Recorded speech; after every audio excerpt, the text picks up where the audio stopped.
Telecamere e wifi, in che cosa consiste la rivoluzione tecnologica in arrivo a Cagliari? È un investimento che sta facendo la città e l'amministrazione di 3 milioni di euro per potenziare, come abbiamo detto, il wifi, potenziare il sistema di videosorveglianza e inserire per la prima volta un sistema di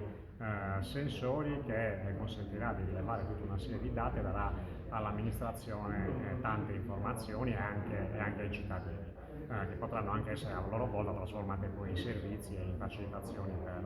per chi utilizza la città. La vera novità è che poi tutto questo insieme di dati, di flussi di immagini, di informazioni verrà praticamente convogliato in una sala di controllo generale, quindi verranno restituite delle informazioni in tempo reale che permetteranno a noi e agli amministra di fare delle scelte consapevoli e democratiche che riguardano veramente le abitudini e i comportamenti dei cittadini e dall'altro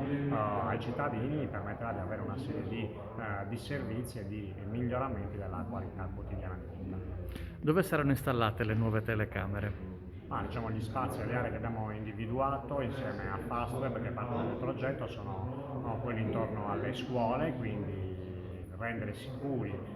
tutte le aree intorno diciamo, agli spazi frequentati dai più giovani e poi tutte le aree del centro storico e dove c'è maggiore concentrazione di persone, quindi le aree del commercio, le aree